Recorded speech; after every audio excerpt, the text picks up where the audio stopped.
에베소서는 에베소에 있는 성도들에게 예수를 믿는다는 것, 그리스도인이 된다는 것, 그 믿음과 그 믿음을 가지고 사는, 그리고 목적과 소망에 대한 것을 확신시키기 위하여 기독교에서 말하는 복음, 구원이 하나님의 의지요, 작정이요, 예수 안에서 구체적으로 행하신 일이요, 성령으로 우리 안에 허락한 실체다, 이렇게 얘기하는 것입니다. 우리가 오늘 11절에서 14절까지 확인하려는 내용은 성령께서 오셨다는 게 이 하나님의 약속과 그 목적에 있어서 어떤 위치, 어떤 중요성을 가지느냐 하는 것입니다. 성령님에 대해서 얘기를 하면 우리는 늘 그 체험적이고 넘치고 감격적인 분명한 어떤 감동과 어떤 확신을 논하곤 하지만, 성경은 그렇게 실제적으로 경험하는 성령의 임재가 어떤 약속과 무엇을 위한 보증인가를 우리로 알게 하기를 원하는 것입니다. 그래서 이 약속의 성령으로 인치심을 받았다는 13절과 그것이 우리의 기업의 보증이 되었다 하는 것은 다 14절에 보듯이 이는 우리 기업의 보증이 되사 그 얻으신 것을 속량하시고 그의 영광을 찬송하게 하려 하심이라입니다. 그의 영광을 찬송하게 하려 하심이라는 처음부터 나왔습니다. 하나님의 크신 의지, 목적이라는 것에서도 그 목적에 6절 보시면 이는 그가 사랑하시는 자 안에서 우리에게 거저 주시는 바 그의 은혜의 영광을 찬송하게 하려는 것이라 라고 등장했고, 그것이 구체적으로 7절에 우리는 그리스도 안에서 그의 은혜의 풍성함을 따라 그의 피로 구체적으로 성취되었느니라.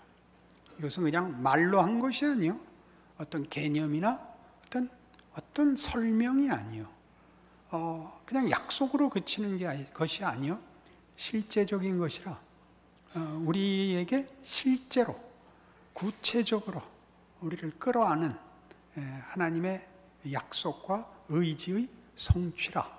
이게 그리스도 안에서 그의 피로였죠. 그것도 8절 이는 그가 모든 지혜와 총명을 우리에게 넘치게 하사 그 뜻의 비밀을 우리에게 알리신 것이요 그의 기뻐하심을 따라 그리스도 안에서 때가 찬 경륜을 인하여 예정하신 것이니, 예수 안에서 일어난 것도 약속과 하나님의 의지와 목적의 성취였다. 하늘에 있는 것이나 땅에 있는 것이 다 그리스도 안에서 통일되게 하려 하심이라. 그죠?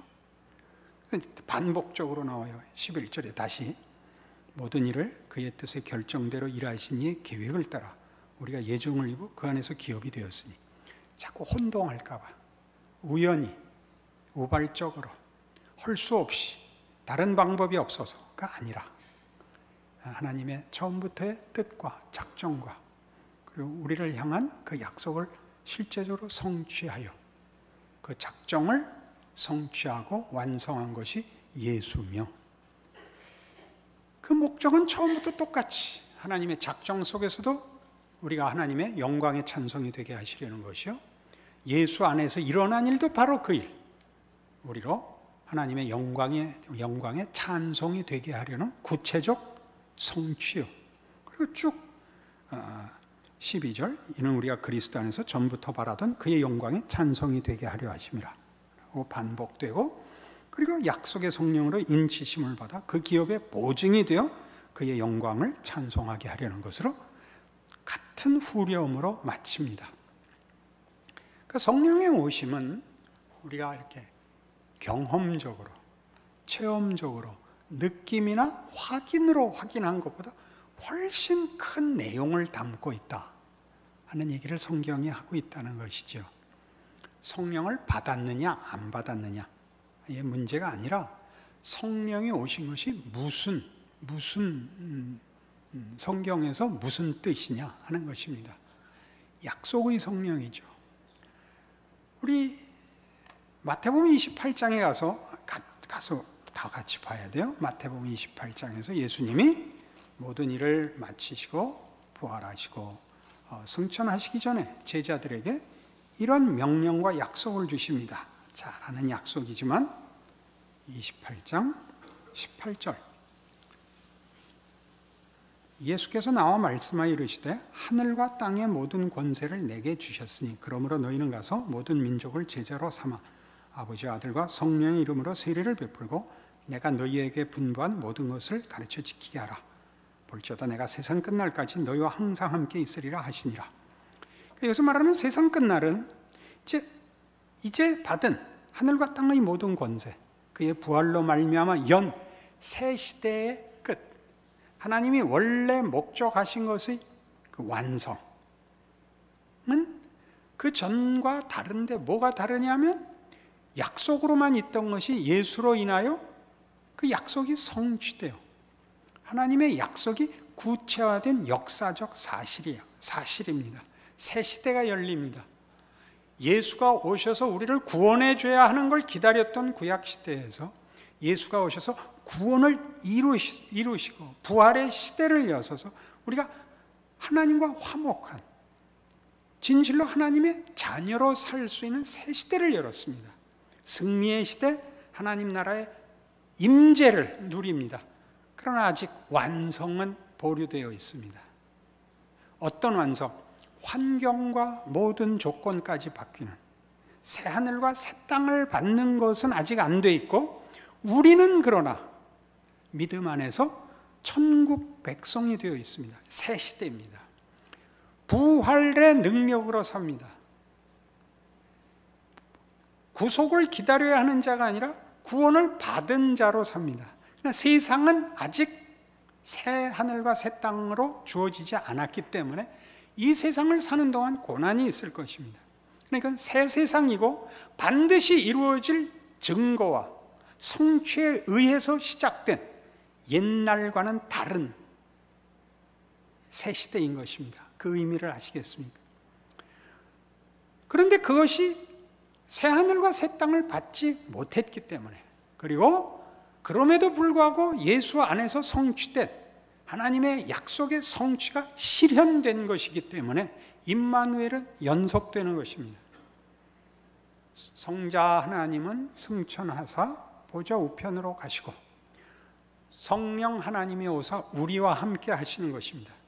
그러니까 이 마태복음 28장 18절 이하의 이 모든 약속, 땅끝까지 그날까지 라는 시간과 공간의 모든 것을 예수께서 유일한 권세자로 그 시대의 주인일 것입니다. 그리고 그 통치가 믿음 안에서 허락되어 있는데 그것을 아버지의 뜻을 성취하기 위하여 그것이 약속에 그치지 않고 예수 그리스도로 구체적으로 성취되었던 것처럼 성령 하나님이 오사 실패할 수 없게 물샐 틈 없이 우리와 함께 그 일을 할 것입니다. 그것이 약속의 성령입니다.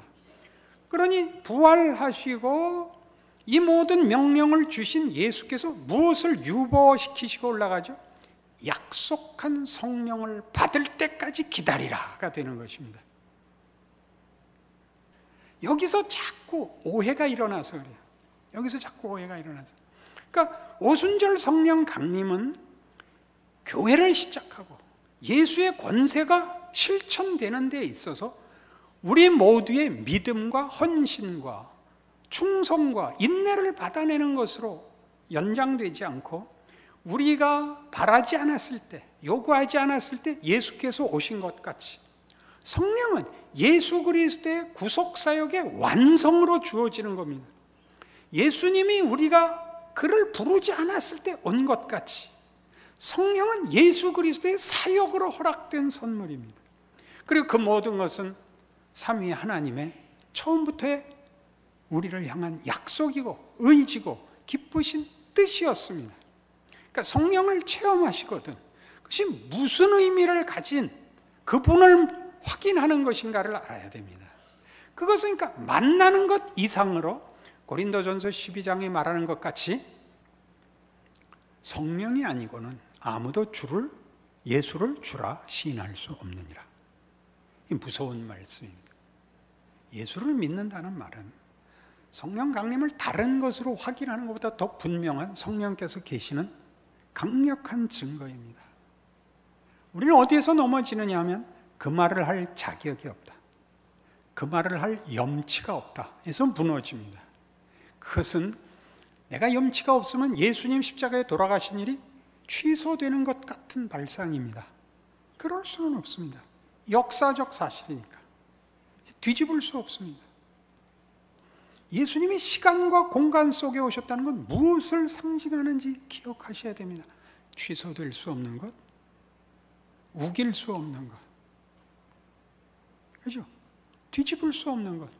역사란 사실이고 바꿀 수 없는 것이거든요. 해석은 지멋대로 하고 왜곡시킬 수는 있어도, 거짓말은 할 수 있어도 사실은 사실인 겁니다. 언제나 그것이 우리에게 든든한 영혼의 닷같이 되는 거죠. 예수를 믿는다는 말이 가지는 그 넓이와 깊이와 무조건적이고 무한한 은혜 말입니다. 예수가 그렇게 와서 우리가 모를 때 죽었던 것처럼 그의 구속사역의 완성으로만 허락되는 성령이 오신 겁니다. 오신 겁니다. 우리 안에 계시고 함께 하시고 지난 2000년 인류 역사를 붙잡고 계십니다. 근데 그 성령의 오심은 이런 뜻을 가집니다. 고린도 후서 12장에 가보시죠.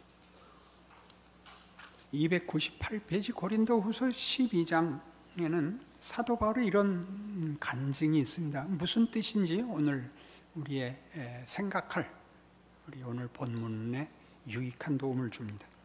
무익하나마 내가 부득불 자랑하노니 주의 환상과 계시를 말하리라. 내가 그리스도 안에 있는 한 사람을 아노니 그는 14년 전에 셋째 하늘에 이끌려 간지라. 그가 몸 안에 있었는지 몸 밖에 있었는지 나는 모르거니와 하나님은 아시느니라. 내가 이런 사람을 아노니 그가 몸 안에 있었는지 몸 밖에 있었는지 나는 모르거니와 하나님은 아시느니라. 그가 낙원으로 이끌려가서 말로 표현할 수 없는 말을 들었으니 사람이 가히 이르지 못할 말이로다. 내가 이런 사람을 위하여 자랑하겠으나 나를 위하여는 약한 것들로 해 자랑하지 아니하리라. 내가 만일 자랑하고자 하여도 어리석은 자가 되지 아니할 것은 내가 참말을 함이라.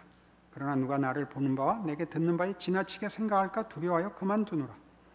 여러 계시를 받은 것이 지극히 크므로 너무 자만하지 않게 하시려고 내 육체에 가시 곧 사단의 사자를 주셨으니 이는 나를 쳐서 너무 자만하지 않게 하려 하심이라. 이것이 내게서 떠나가게 하기 위하여 내가 3번 주께 간구하였더니 나에게 이르시기를 내 은혜가 네게 족하도다. 이는 내 능력이 약한 데서 온전하여 짐이라 하신지라. 그러므로 도리어 크게 기뻐함으로 나의 여러 약한 것들에 대하여 자랑하리니 이는 그리스도의 능력이 내게 머물게 하려 함이라. 그러므로 내가 그리스도를 위하여 약한 것들과 능력과 궁핍과 박해와 곤고를 기뻐하노니 이는 내가 약한 그때 강함이라. 여러분 아마 10절만 외우고 있을 겁니다. 그죠? 이렇게 생각하세요. 사도 바울을 위하여 그를 3층천의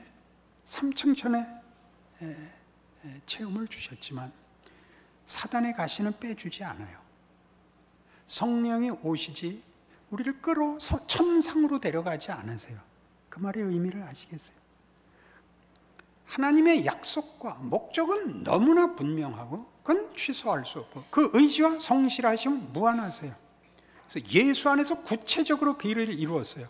그리고 성령을 보내어 그 일을 완성할 것이에요. 아시겠어요? 여러분 모두가 성령이 와서 여러분과 함께하는 인생이에요. 여러분의 한숨과 여러분의 못남과 실패와 눈물과 여러분의 그 말이 안 되는 모든 그 현실 속에 성령께서 계시고 안 떠나세요. 그거 아시겠어요? 그 성경이 하는 얘기예요. 성령이 오셨대. 예수께서 요한복음 16장식으로 내가 가는 것이 너희에게 유익이라. 내가 가지 아니하면 보혜사 성령이 너희에게 올 수 없으니라. 내가 가면 아버지께 구하여 성령을 너희에게 보내리라 입니다. 그러니까 성령이 오신 것은 예수께서 하시면 반드시 일어날 일이에요. 아니면 예수께서 안 올라가셨을 거예요. 그 오신 성령님은 육신을 입고 오신 성자 하나님과 동일한 삼위 하나님의 목적을 이루기 위한 구체적인 하나님의 붙드심이에요. 보호와 간섭과 약속과 의지예요. 그래서 어떻게 했다고요? 바울을 3층 천 구경은 시켜도 사단의 가시는 빼주지 않고 뭐라 그런 거? 이거 빼주십시오. 이거 나한테 구하지 마라. 이는 내 능력이 약한 데서 온전하여 짐이라. 그 앞에 뭐가 하나 강조가 되어 있었죠? 내 은혜가 네게 족하도다. 여기 아멘 안 하는 사람들은 나쁜 사람들이에요. 그래도 안 돼요. 요거는 고쳐주셔야 돼. 이렇게 되는 거죠. 아니에요. 우리의 약한 것은 다만 우리의 못난 것과 실패의 문제만이 아니고 우리가 보냄을 받은 장소에 보냄을 받은 경우에 가야 할 조건들이에요. 땅끝까지 가야 되는 거예요. 그 땅끝은 다만 지리적인 문제만이 아니고 모든 조건과 환경에 관한 문제예요. 낙오된 자, 버림받은 자, 아니라고 생각하는 자리까지 가야 되는 거예요. 그게 우리가 보냄을 받아서 가지고 없는 자를 찾아가는 것보다 더 우선하게 주께서 성육신으로 아버지의 뜻을 이루신 것 같이 우리가 동일한 자리와 조건에 들어감으로써 땅끝까지가 모든 경우 시간과 공간과 그 조합의 그 무한한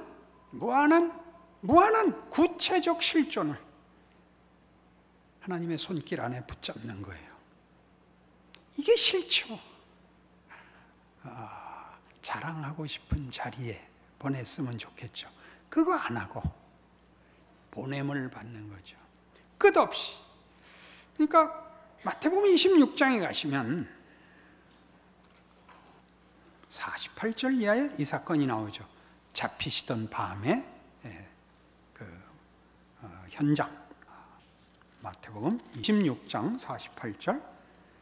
예수를 파는 자가 그들에게 군호를 짜 이르되 내가 입맞추는 자가 그이니 그를 잡으라 한지라.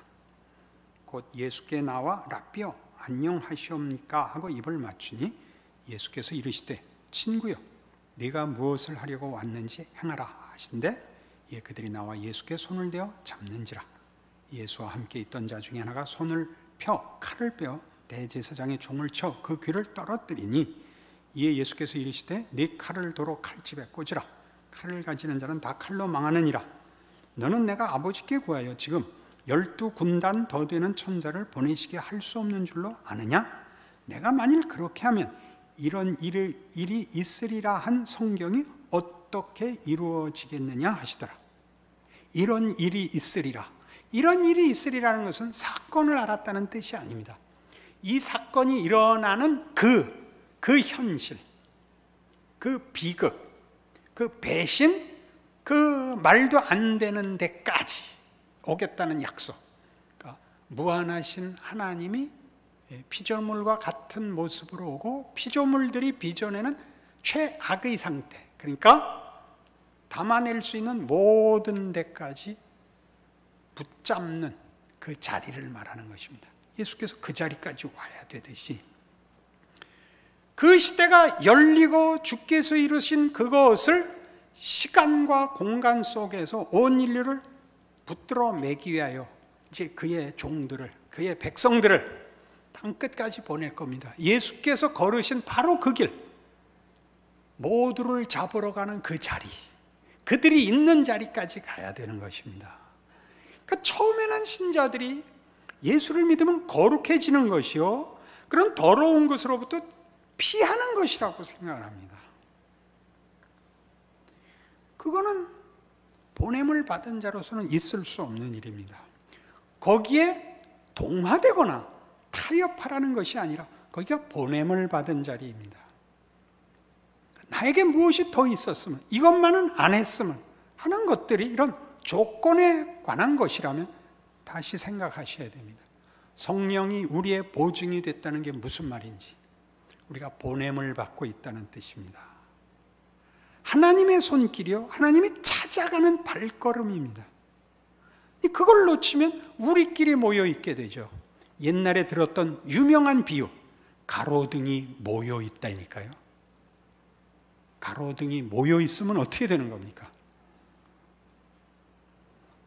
고린도전서 9장에 가시면 사도 바울이 이런 말을 하는데 매우 어려운 그 내용이라서 많이들 오해하는 이런 고백이 있습니다. 고린도전서 9장 24절, 운동장에서 다름질하는 자들이 다 달릴지라도 오직 상을 받는 사람은 한 사람인 줄 너희가 알지 못하느냐. 너희도 상을 받도록 이와 같이 다름질하라. 이기기를 다투는 자마다 모든 일에 절제하나니 그들은 썩을 승리자의 관을 얻고자 하되 우리는 썩지 아니할 것을 얻고자 하노라. 그러므로 나는 다름질하기를 향박 없는 것 같이 아니하고 싸우기를 허공을 치는 것 같이 아니하며 내가 내 몸을 쳐 복종하게 하면 내가 남에게 전파한 후에 자신이 도리어 버림을 당할까 두려워함이로다. 이게 만만치 않은 고백입니다. 남에게 전파한 후에 자신이 도리어 버림을 당할까 두려워한다. 내 몸을 쳐 복종케 한다. 여러 가지 뜻이 있습니다. 전한 것을 가능한 한 모범적으로 보여야 하고 증거해야 된다. 실천해야 된다. 그런 것도 물론 당연히 들어있을 것입니다. 여러분, 성경에 나오는 유명한 인물들을 생각해 보시면 아브라함, 그럼 아브라함은 무엇의 상징이죠? 아브라함은 믿음의 상징입니다. 그래서 그는 실제로 어떤 생애를 살았을까요? 아브라함은 믿음의 상징이지만 아브라함은 나그네입니다. 그죠? 아브라함은 믿음의 상징으로 부름을 받았는데 그래서 막막하게 살아야 되는 것입니다. 그가 믿음을 생산해내는 대가를 받는 자여서는 안 되기 때문에 그는 막막하게 살아야 믿음이 드러나는 겁니다. 모세는 무엇의 상징이죠? 온유함의 상징입니다. 지면에서 강한 가장 승한 자라는 하나님 앞에 칭찬을 받았습니다. 온유한 자인데 그래서 그는 뭘 받았죠? 그는 말하자면 이스라엘에게 구원자였습니다. 위대한 지도자였습니다. 위대했기 때문에 능력을 대표하고 있지 않고 온유를 대표하고 있습니다. 희한하죠? 거기서 나올 수 없는 것, 승리와 업적이 다가 아니다. 바로 온유를 담고 있죠. 다윗은 어떤가요? 다윗은 뭐의 상징이죠? 영광의 상징일까요? 다윗은 회개의 상징입니다. 회개. 다윗의 생에 제일 중요한 것은 밧세바 사건입니다. 그걸 위해서 뭐가 있어야 되죠? 모든 것에 완벽해야 됩니다. 그는 사울에게 복수하지 않고 죽일 기회를 넘깁니다. 그리고 마지막에도 사울을 죽인 자를 죽이라고 합니다. 그죠? 모든 것이 완벽했으나 회개해야 되는 자입니다. 그것이 다가 아닙니다. 자기가 누구인지를 알게 하는 하나님의 인도하심을 받습니다. 바울은 뭐죠? 바울에게 가장 큰 상징은 뭘까요? 복음의 상징입니다. 바울이면 복음의 전도자입니다. 그래서 그는 어떤 생애를 살았을까요? 고난의 생애를 삽니다. 연약한 길을 걷습니다. 죽을 길을 걷습니다. 그게 무슨 뜻일까요? 복음을 상징하는데 왜 고난을 당하고 죽음의 길을 걷죠? 거기까지 가야 됐었다는 말입니다. 안 갔으면 그 일 안 당하는 길을 가야만 됐다고요. 나를 쳐 복종케 해요. 이만하면 되지 않았습니까? 저 에베소서 썼습니다. 고린도 전후서 썼습니다. 그거 다 보라고 하십시오. 더 가라는 거죠. 그래서 빌립보서도 써야 되고 골로새서도 써야 되고 로마서도 써야 되고 옥중에서 쓰고 자기를 쳐 복종케 하면 말하면 되고 선언하면 되고 고백하면 되는 정도가 아니라 살아있는 한 땅 끝까지 부름을 받은 자리에 내 발로 족적을 남겨야 되는, 가야 되는, 만나야 되는, 선언하고 증거해야 되는 몸뚱아리로 그 인생을 살아야 해서 그는 고난의 인생을 걸어야 했던 것입니다. 여러분이 있는 자리는 위대한 자리입니다. 그거 아십니까? 성령이 함께하여 하나님이 예수 안에서 이루신 것을 선포하며 증언하며 부르기 위하여 보낸 자리입니다. 못났기 때문에 못난 자 옆에 갔습니다. 안 그런가요? 실패했기 때문에 실패한 자 옆에 갈 수 있었습니다. 이 한국에서 태어나서 한국 사람들 앞에 하나님의 손길이 될 수 있었습니다. 여러분이 어느 집에 시집을 가서 남편, 믿지 않는 남편 옆에, 믿지 않는 시댁 앞에 서게 된 것입니다. 오직 며느리의 소원이 이거 하나입니다. 저렇게 잘 참고 뭐든지 순종하는 애가 우리 교회 한번 나가달라는 거였습니다. 갑시다. 돌아와서 이렇게 얘기했다 그럽니다. 그런데 왜 목사님은 이렇게 못생겼냐 그랬답니다. 꼭 잘해야만 일을 하냐고요? 아니요. 야, 누구 엄마, 네 마누라는 교회 나가서 봉사한다며. 그 성질이 그게 뭐냐? 이것도 한몫하는 겁니다. 그러나 적극적으로 선택하지는 마십시오. 우리가 생각하는 모든 조건과 우리식의 사고방식을 싹 허물고 새로 지을 필요가 있습니다. 우리 안에서 하나님이 일하시는 방식을 알게 되면 성령을 보내셨다는 말을 알게 됩니다. 베드로의 배신, 베드로의 부인, 베드로의 통곡, 그로 큰 일을 하시는 하나님을 기억하십시오. 우리가 돌아서지 못할 자리가 없고 우리가 가진 지금의 조건과 현실 속에서 할 수 없는 일이 없습니다. 무엇 때문에 못하죠? 우리가 하고 싶은 일을 하려고 그러니까.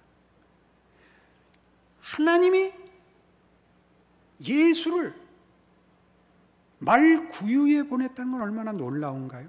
말구유에, 아무것도 아닌 곳에 천사가 나타나 목자들에게 기뻐하라, 찬송하라, 하늘에는 영광이요 땅에는 기뻐하심을 입은 사람들 중에 평안이라 라는 그 놀라운 환상을 보고 목자들이 가서 본 게 뭐죠?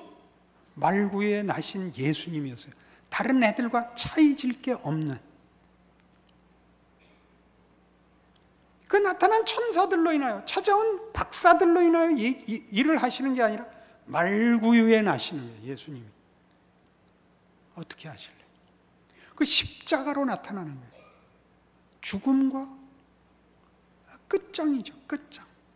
무력하고 고통스럽고 수치스럽고 더 이상 희망이 없는 끝 가지고 일을 했다.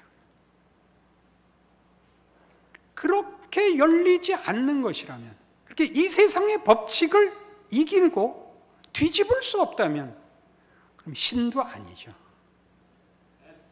그 의지와 목적이라는 게 아무리 명분을 가져도 쓸모가 없죠.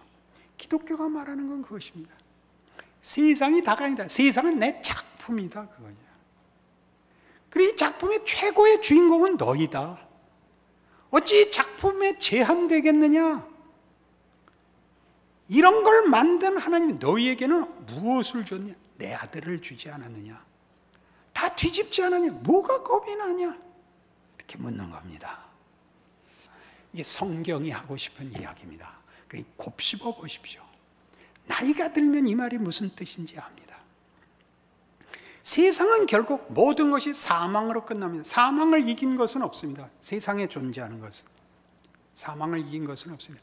무엇이라도 망하는 길인 겁니다. 잘 돼도 이겨도 그건 망하는 길에 있는 것이고, 예수를 믿는다는 것은 무엇을 당해도 부활로 가는 길인 것입니다. 그 길에 서 있고 거기 부름받았고 성령 하나님을 보내어 함께 사는 자인 것을 기억하여 여러분들도 힘들면 우십시오. 기도하십시오. 그 말씀으로 다시 확인하십시오. 내 은혜가 내게 족하도다. 이는 내 능력이 약한 데서 온전하여 짐이라. 기도하십시다. 하나님 아버지, 우리는 얼마나 감사한 사람들인지요. 우리는 얼마나 자랑할 수 있는 사람인지요. 우리는 부활의 승리, 사망을 이기는 하나님의 능력과 사랑과 은혜에 서 있는 자들입니다. 세상에 보냄을 받아서 지금 잠시 어려운데 그 모든 것은 보냄을 받았기 때문입니다. 늠름하게 하여 주시옵소서.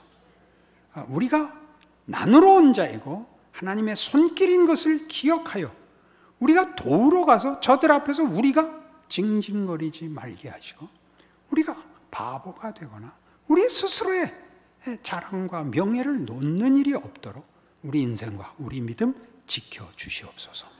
예수님 이름으로 기도합니다. 아멘.